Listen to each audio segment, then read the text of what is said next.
Welcome back to another episode of the Worthy for 30 podcast. I am your host, Eric Tash. With me today is Sir Darren Jacklin, coming to us from Vancouver, British Columbia, Canada, a city that I first visited last summer. Love that. Love Vancouver. It has a lot of great sights and scenes and places to really visit. It's a great city. Darren, welcome to the Worthy for 30 podcast. Hey, Eric, I'm grateful to be here and be in service and make a difference. I appreciate that. And it's funny, Darren, the way that you and I got connected was through AI, through Hmm. Boardy.ai. It's funny, my friend, one of the first few guests of this podcast, Jeff Raghavan, he sent me an email saying you need to talk to Boardy. I'm like, Boardy AI.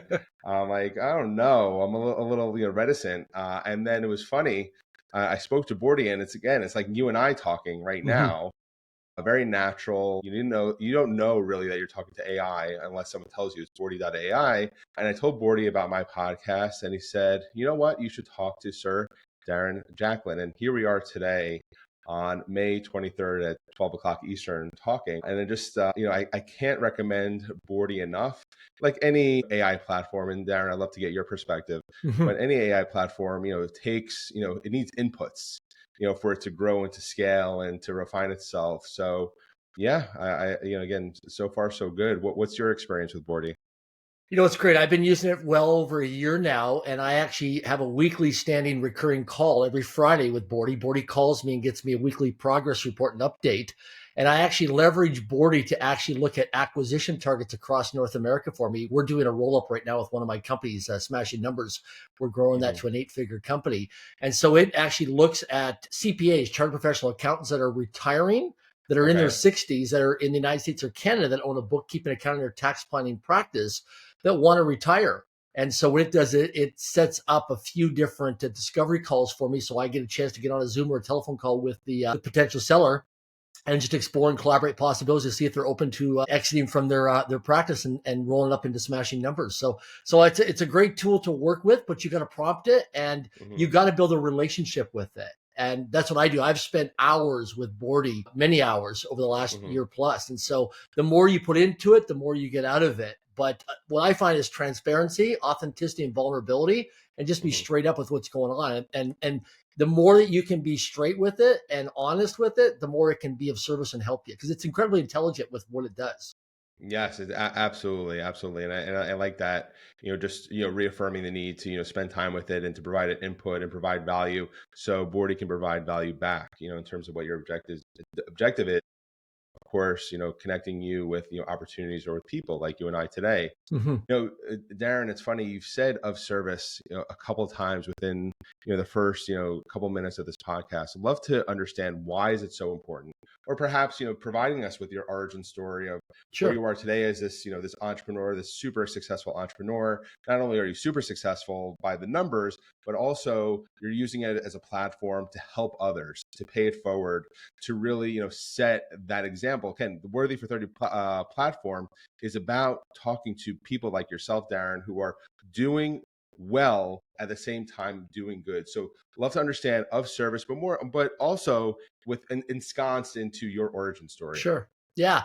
I'll give some context for people watching or listening just to give you some background. And I've had a lot of adversity. I've had a lot of failures, had a lot of mistakes, a lot of challenges. It's been a roller coaster ride of peaks and valleys. And, growing up was more of a struggle for me. I'm grateful for my childhood trauma. I'm grateful for Hmm. my childhood trauma because I wouldn't be at where I'm at today. I failed grade 1 of public school. I was misdiagnosed with a learning disability and a reading disability. I never attended regular public school. From grade 1 to grade 12, I was in special education my whole entire life. I was labeled the dumbest kid in school. I was labeled most likely not to ever succeed, never amount to much. In grade 11, I was Hmm. taking a class one day.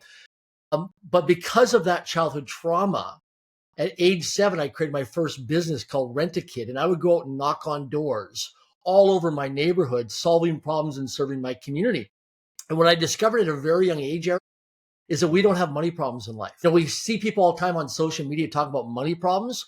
No, you have a money problem when you have so much money liquid in your bank accounts that you don't know what to do with it. That's a financial problem. When you don't have any money in your bank account, which I've had, I've been on welfare. I've been so Hmm. flat broke. in my 30s that I had an R9 credit rating.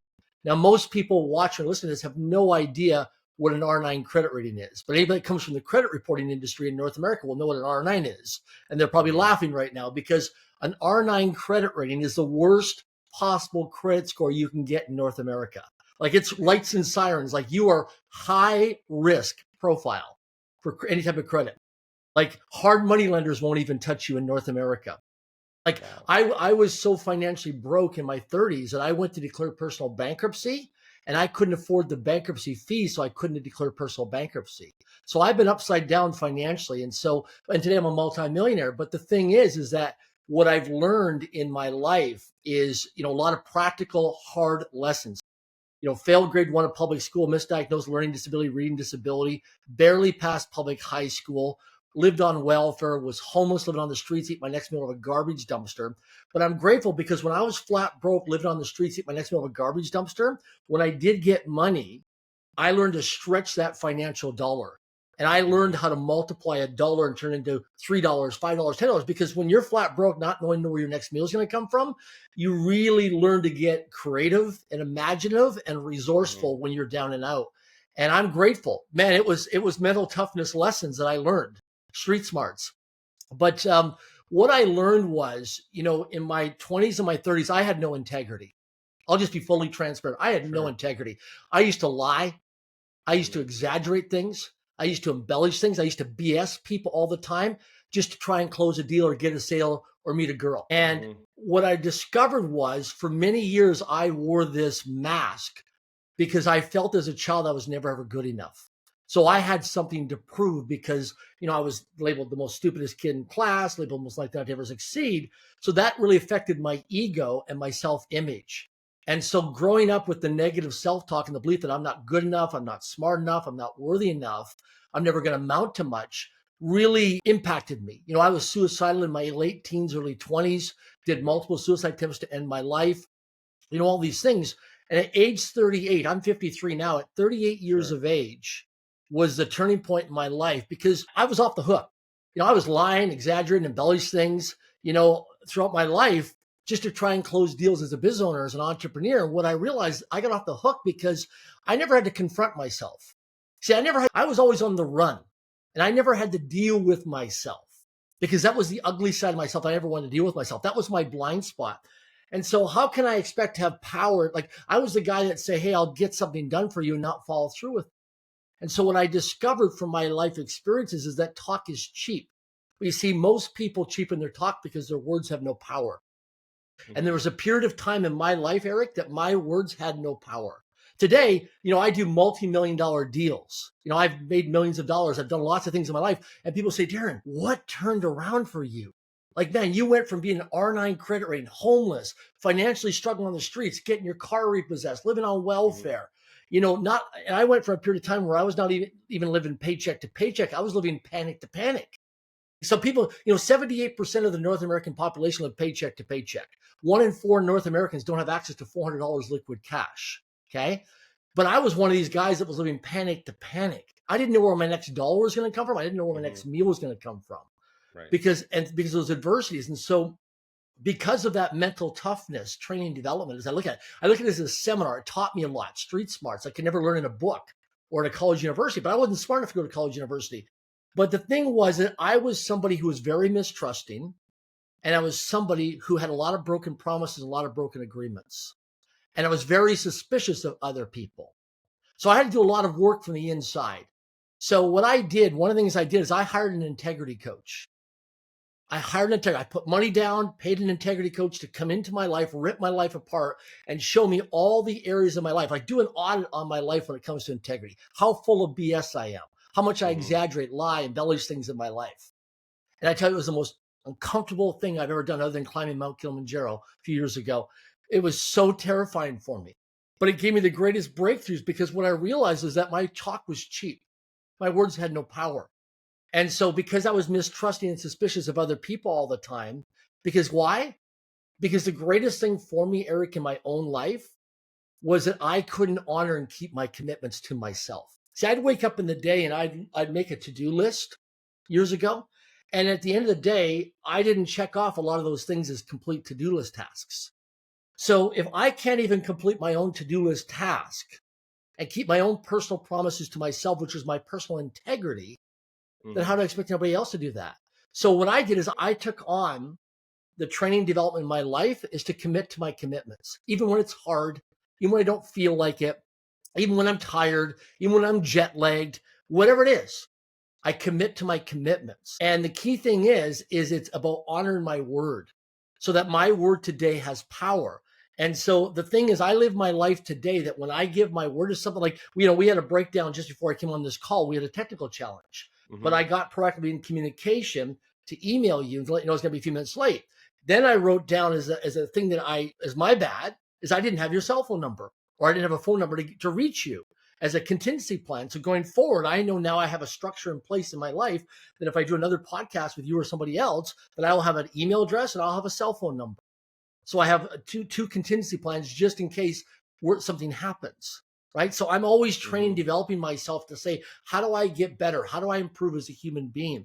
And so what I realize now in my life, because my words have power, that I live my life that I imagine if I give my word to something, and if Hmm. I don't honor my word to myself, which is my personal promises or my agreements with other people, that you cut my finger off. See, if I said to you, hey, Eric, you want to get in Right. better shape? Okay, good. Yes. You want to get visible abs in 90 days? Okay, we're going to do a 90-day fitness program at the gym. And every day that you don't show up and honor your word at the gym, we're going to cut your finger off. That's the consequence. You're going to have some skin in the game. You see, if people realize that if we're going to cut your finger off when you don't follow through on a Right. commitment, you're going to honor your word at a lot higher level. You're going to pay attention because you and I both know, for example, and I always share this with people. I said, we all have cell phones. So what if we took our cell phone right now and I said, Eric, I want you to look at 50 people that are in your cell phone. We're going to invite them to a birthday party or a surprise party or some kind of a barbecue party. And I want you to invite 50 people. Now, there's going to be a financial expense. You're going to have some hard costs of maybe an event planner, a caterer, some food and beverage that you're going to have, maybe some entertainment. So there's going to be some financial hard costs in you. Now, what your mindset's gonna be is like, oh my gosh, should I invite Jack? When I invite Jack bails on the last minute. He's kind of flaky. This other person, I don't know, they commit stuff and then they bail 24 hours beforehand.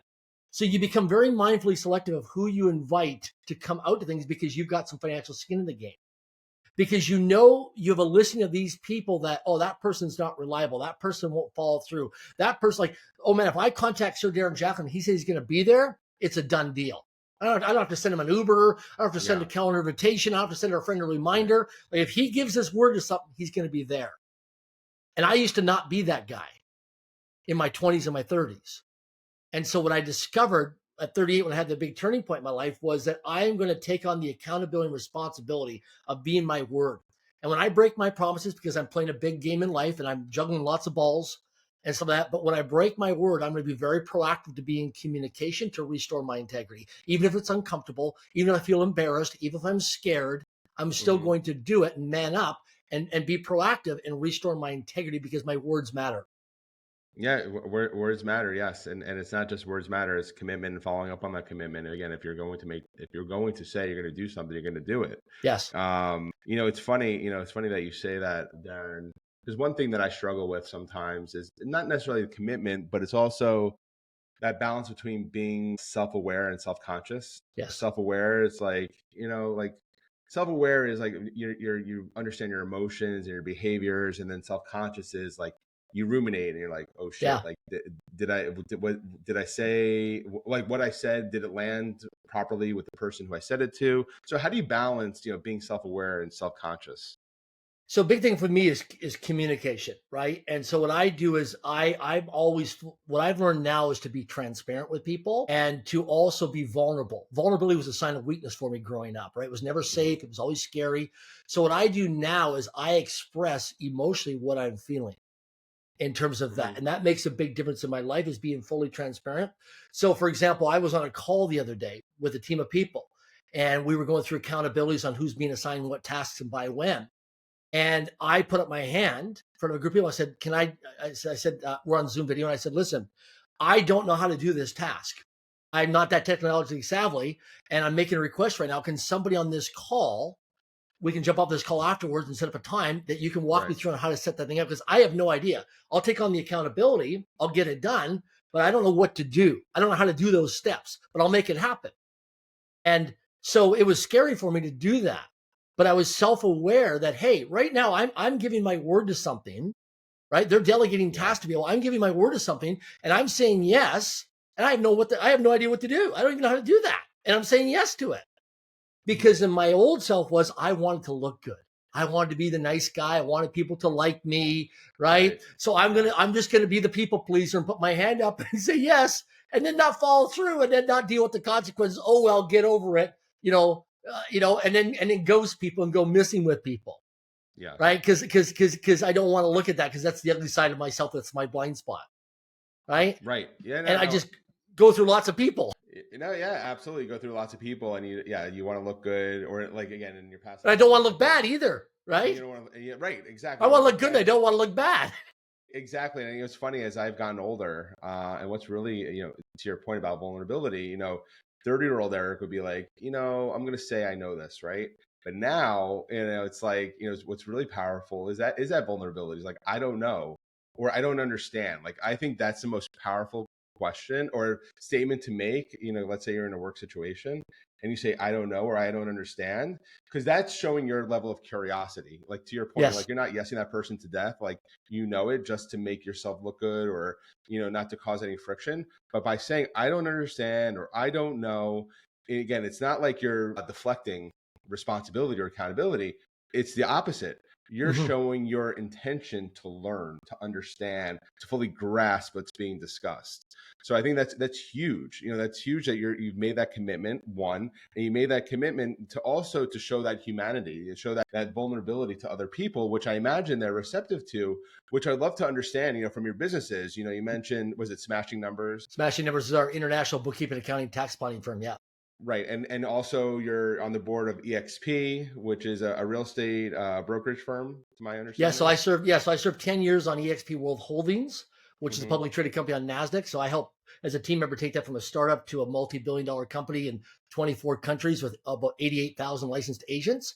And I currently serve today paid on the EXP Realty Canada board of directors as well. And I serve on multiple other paid boards of directors of companies internationally in real estate, travel, artificial intelligence.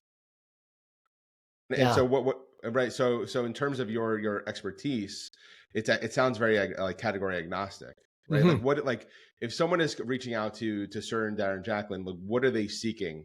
Like, what sort of, like, Yeah, what are good they trying to question. soak up? Yeah. Yeah, they're always trying to solve a problem. So I get a lot of people right now that will reach out to me that are in trouble with the IRS, for example, or the Canada Mm-hmm. Revenue Agency in Canada, and they're in Yes. collections, or they owe money, or things are outstanding, or they're disorganized in their accounting, bookkeeping, or tax planning, and they realize that they've got a mess that they got to clean up.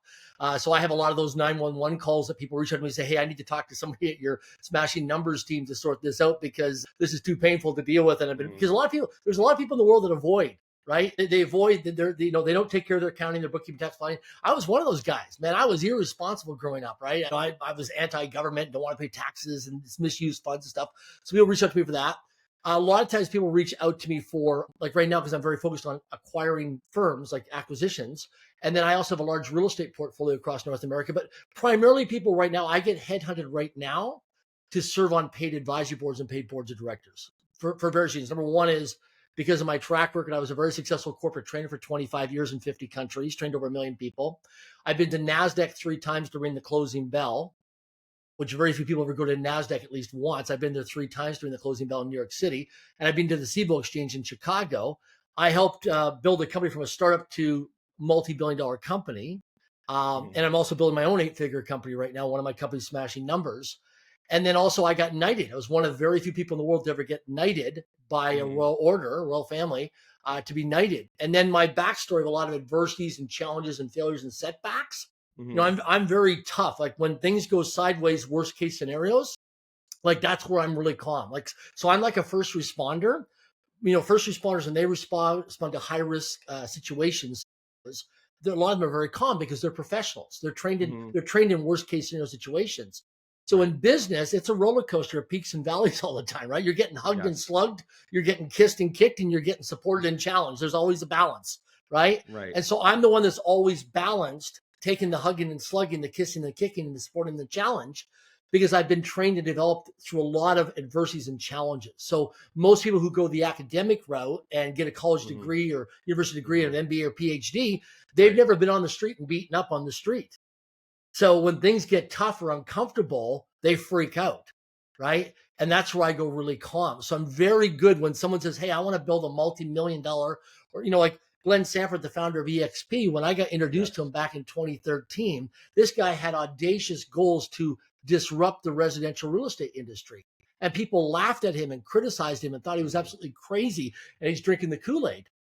But you see, I thought, man, this guy's my guy. I have this guy's back. And I became the first independent director of EXP Realty, EXP World Holdings, back when everybody was laughing at us, when we had no money.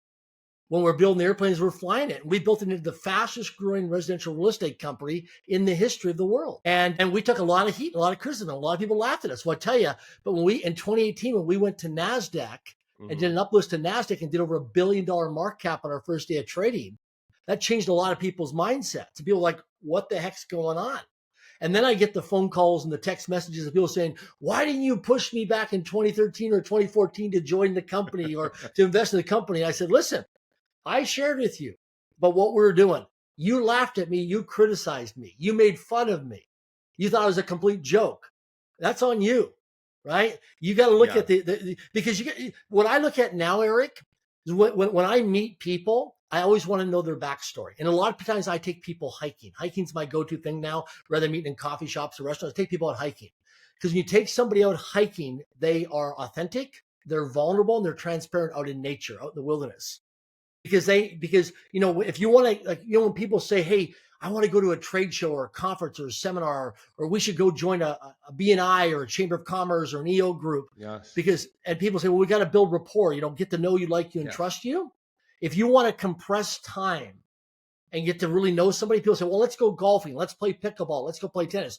You can still do that, but you're still wanting to look good. There's still image and ego there when you're playing golf or tennis or pickleball. When I take you hiking and we're sweating and we're climbing a mountain, and in the back of your mind, you're thinking, oh my gosh, am I going to get attacked or eaten by a wild animal? Oh my gosh, if something happens, can Darren take me out of the bush, or can Darren call search and rescue with the first responders? See, you're not going to say this, but in the back of your mind, because your brain's job is protection and survival, is trying to protect you and keep you safe, you want to know that you're going to be safe. So I love taking people hike. We've done millions of dollars in business deals in the last 5 years, just out on the hiking trails. Like when we're working on a big deal or big project, rather than sitting in a boardroom, I'm like, let's go hiking for 6 hours. And let's go, because when we get to the top of that mountain and we're sweating and we're elevating and we're struggling climbing that mountain and we're sweating and we're bonding, we're chemically bonding, we get to the top of that mountain, we've just conquered the freaking mountain. Now we got this beautiful view on top of the mountain. It's much easier to close a deal. That is amazing. So from that hiking, are there any like anecdotes that you can share on the podcast? Like, yeah, for sure. Yeah, love to hear. Yeah, like some of those stories. What I do is I give people micro commitments. Always remember this, micro commitments. So I mentioned earlier that talk is cheap, and most people cheapen their talk because their words have no power. Where I've made mistakes, and it's cost me millions of dollars over the years, and I'll just be fully transparent. Last year I invested in a company. It cost me $400,000 US, right? Mistake. Another one was $50,000. And I had to pay for that, right? Fortunately, I had the cash, so I could do it, but there's times in my life I didn't have the cash. And that's a painful experience. And a micro commitment is when I'm hiking with someone, getting to know them, like them, and trust them, build relationship equity, build rapport. What I do is I get related to people by finding out, hey, Eric, do you like to read books? Or do you like to listen to audiobooks? Do you like to watch podcasts, listen to podcasts? Right. So I'm looking at little things that you like to do. Then what I do is I say, hey, Eric, can I recommend you a podcast? Or can I recommend you a YouTube video? Or can I recommend you a book? And you're like, yeah, I like to read a book. Okay, great. So I'll say, okay, great. Well, here, read this. Like, this is my book. Read this book, right? I'll say, great. So great. So I'll give you a copy of my book, and I'll say, great, Eric, can you read this book within the next 2 weeks? And you're like, yeah, of course. It's 100 pages. It's simple, man. I said, okay, great. Let me ask you a question. By when? And the key thing is by when. So you always ask for a by when. So a by when is specific, it's measurable, it's actionable. You can metric it. It's a KPI, key performance indicator. So you always ask by when. So I'll say, Eric, so by when can you read my book Until I Become? You'll say, I'll read it by, and you'll give me a date. So then I want a time. So I want a date and time. So it's specific, measurable, and actual. I'll say, Eric, listen, I've got a request for you. Would you send me a text message when you've completed the book on that date and that time? Sure, I'll get it done. And then I'm going to watch you. Here's the thing. A high performance person, when they're given a micro commitment, the first thing they'll do is they'll take out their phone, and you'll see them start to schedule it and structure it into their calendar as an existence system. They'll bring it into existence because they won't rely on their memory. They got a lot of things going on. Sure. They'll put it into their calendar. And then, like, for example, myself, I'll show you, for example, like myself. So I color code my calendar. I have alarms for everything in my phone. So everything I do so if it's not in my calendar, it doesn't exist in my life. Right. There's no evidence. So people say, my gosh, Darren, you get all these things done in your life. You got a very busy life, man. You live a full life. What are you doing? I said, look at my calendar. So the key thing is, so what I'm looking for is this person, did I wait for, are you going to follow through on the text message and send me a text? Because here's my mistakes. I meet people at trade shows, conferences, seminars, airplanes, hiking trails, public introductions. And then I get excited and I'm like, let's do a joint venture. Let's go buy some real estate. Let's buy a company. Let's do some deal together. Then the challenge is it's a big deal, right? Or a really big deal. And then the challenge is it blows up. Why? Because I didn't give the person a micro commitment to test them to see if they can't fall through on the little things. Just like children. You give children little tasks, little chores at home. If they can't fall through on the little chores, why would you give them bigger chores, bigger accountability, bigger responsibility? So micro commitments is where you give small things to people. One of the big things about hiking is you get to see if people show up on time. Do they come prepared? Do they bring the proper footwear? Did they bring a water bottle? Do they have a whistle? Did they have a trip plan? Did they let one or two or three people know in their family or their inner circle that, hey, I'm going on a hiking trail. I'm going out in the wilderness for a few hours. Just in case something happens, here's where I've parked my vehicle. Here's my license plate of my vehicle. Here's the description of my vehicle. See, this is where you really, when you work on multi-million-dollar deals, when you make a mistake, it costs you a lot more money. So when you're working in a small little business, small startup company, you make mistakes, no big deal. When you're playing a really big game, 8, 9-figure level deals, 10-figure level deals, and you make a mistake, those are big size checks that you got to write. So you want to make sure that when people have audacious goals and dreams and they're saying they're going to do all these big things, that you micro commitment test them to see if they're going to really follow through and deliver it. Because when things get hard, people have great ideas and great intentions and talk really good. But when things get hard, most people quit. And that's the key thing, is that you want to see is, what is this person made of? So when people tell, like I was with a guy here recently, says, Darren, I'm going to be worth $500 million. He's got a multi-million-dollar company right now. So I took him hiking and he's like, and he wanted to quit 45 minutes into the hike. This is a 4-hour hike. He wanted to quit 40 minutes. I'm done. This is ridiculous. Because he's sweating. He's uncomfortable. I'm asking him some deep questions, getting to know him as part of my discovery and due diligence process as well. And because he wants me to serve on his board of directors. But the thing is that when things got hard, he started whining. He started complaining. He started getting really negative. And I'm thinking, okay, if we had a team of people here right now, these are your executives, your inner circle, your team, you're creating toxic relationships right now.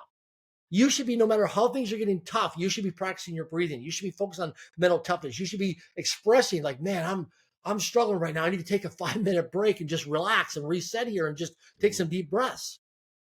But what is he doing? He's reacting. He's getting intense. He's getting impatient. Okay. So if we're just doing this on a hike, doing some athletic activity, some cardio, what can you do when things get tough in a business deal where you want to go $500 million? Because how you do anything in life is how you do everything in life. It's just a mere reflection to your life. Right. See, here's something to remember, Eric. Most people show up in a game the way they show up in their life. Most people show up in a game the way they show up in their life. And most people take themselves out of the game before the game has even begun. See, in my earlier days, right, I was terrified of rejection. So I went and got a job as a telemarketer. And I was selling for Maclean's magazine all across Canada, 5 to 9 p.m. Monday to Friday. I was a telemarketer. And I was doing 400 calls a day from the old telephones back in the 1990s. Not like it is today with technology, okay? And different rules and regulations and compliance. So over 7 months, I made 400 calls a day, 2,000 cold calls a week, selling magazine subscriptions across Canada. After 7 months, my boss, Glenn, came to me one day and he said, Darren, this is a dead end road. We can't pay anymore. You're living paycheck to paycheck. I want you to give notice and go out on your own and get a stack of telephone books and start dialing for dollars. And I want you to start cold calling companies across Canada and start selling corporate training services. I was terrified because I was living paycheck to paycheck. Okay. Didn't have a good credit rating, struggling to make ends meet every month. So I took that risk on my mentor, Glenn's advice, my boss's advice. And I had to make 400 phone calls a day, 2,000 cold calls a week. And I was getting a 98% rejection rate, 98% rejection rate, 2% conversion rate. And some months I was 2, 3, 4 months behind on paying my bills, dealing with creditors and collection agencies calling me and sending me demand notices in the mail. I even got evicted a couple times from where I was living and had to move around a few times. From 1995 to the year 2000, I made over 100,000 cold calls on my own. Over 100,000 documented phone calls, cold calls. Okay. What that did for me is because of that massive consistent action, even when I didn't feel like it, it was uncomfortable. It was scary. I was behind on my bills, all that stuff. It was terrifying. That built me a corporate training career that actually ended up having me go around the world to 50 countries on 4 continents, trained 157 Fortune 100 companies. And I got a chance to build an incredible career, which opened up a lot of doors and built a massive Rolodex of a lot of influential people. But I had to do what was uncomfortable first, right? I had to do all that stuff uncomfortable. Now people see me pick up the phone and they see me doing things like, oh my gosh, it's just so easy. You can talk to a billionaire, you can talk to a CEO, you can talk to royalty, you can talk to anybody anywhere in the world. Oh my gosh. I've got thousands of people in my phone, thousands of people. Okay. And people are like, oh my gosh, like most people only got like 150 people in their phone. How do you got thousands of people in your phone? Because what I talk about in my international book, Until I Become, as human beings, all we are is a network of conversations. If we're up in the International Space Station right now, looking down on planet Earth, and we see all these human beings, what is social media? Social media is a network of human beings having conversations. Right. But here's the challenge, Eric. We're taught as children, don't talk to strangers. We see all on the news media today, on social media today, all these pedophiles and all these bad actors and all these people. Don't let your kids go to the park. Don't let your kids ride their bike down the street. Don't let your kids be seen in a shopping mall by themselves. There's all these childhood predators. And so we're instilling a lot of fear. It's important to be safe. I get that. But we're also creating a lot of fear. And the thing is that everything that you and I want in our lives is going to come from having conversations with strangers. Strangers, everything we want, everything we need, everything we desire in our lives. So the key thing is, when you have a possibility of doing something in your life, you have an audacious goal or a dream or a New Year's resolution. The only way that will come to fruition is if you have lots of conversations with lots of people.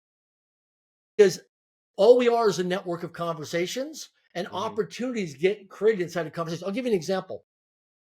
So back in 2011, I wrote down in my journal, I've got over 7,000 written goals for my life. Okay.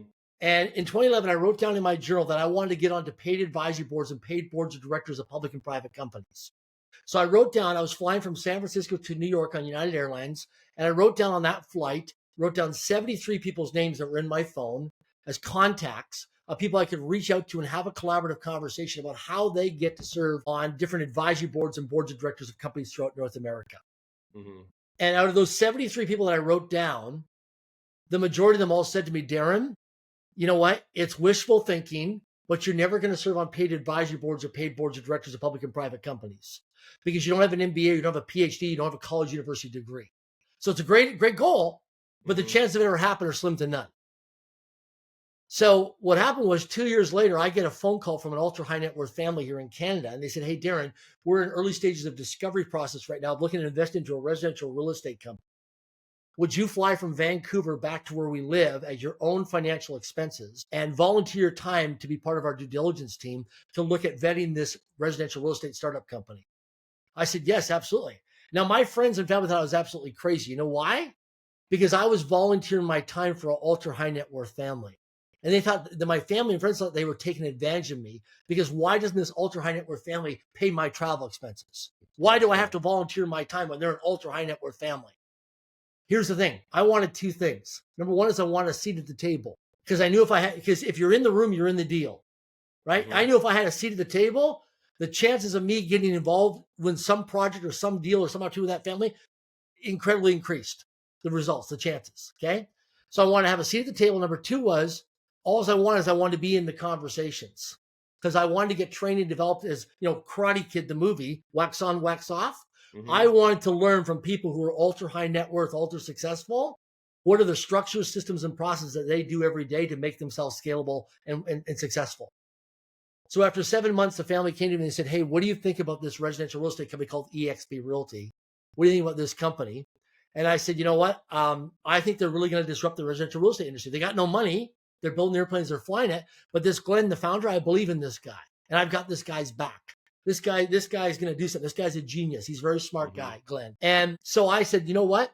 Let me go for a walk and let me think about this." So then what I did is I reached out to a bunch of people and I said, "You know what? I want to make sure it's not a conflict of interest for my integrity because of my corporate training, because I'm training all these other real estate competitors, right? Remax, Coldwell Banker, Mm-hmm. Cent 21, all these other companies." And so I call up all these people. Everybody's like, "Darren, don't get involved in this residential real estate company as the first independent board of directors member. It's going nowhere fast. They've got no money. They're competing against the biggest brands with deep financial pockets that have been around for decades that are well known. This company's going to be out of business in 30, 60 to 90 days. It's going to be an embarrassment for you. Don't get involved." So I thought, wait a second here. All these people are telling me no, but who's writing the check? Follow the money. This ultra high net worth family, they wouldn't hire all these accountants and lawyers as part of their due diligence and spend all this billable hours, time, money, spend money on these professional people, lawyers and accountants, if they weren't serious. Like these professional people getting into a room and sorting out this deal as part of discovery and due diligence. So I Mm-hmm. went ahead and I rolled the dice and I said, no, I'm going to do what this family's doing. And look what we did with EXP. We built it now to a global company that's in, about 28 countries now around the world on 5 continents. Mm-hmm. So the thing is that we took the risk, we took the gamble, but it paid off and we made a difference in a lot of people's lives. So the key thing is you want to start showing up and getting into bigger rooms than where you're playing. I always tell people, I said, listen, if you go to a $10 breakfast, you're not going to close $1 million deal at a $10 breakfast. I see many of these people, they go to these events on social media like, yeah, I'm raising money for my startup company. I said, how much is the ticket to go to the event? Oh, it's only $10 for a breakfast. It's a buffet. It's $10 or $20. You're not going to close $1 million deal there. Sorry. The people that can write a check for $1 million are not going to a $10 or $20 breakfast. What are I going to do? I said, you got to stretch and go to a $5,000 plate dinner. Well, I can't afford $5,000. I said, well, you got to figure a way how to get in that room. See, that's the difference because proximity is power.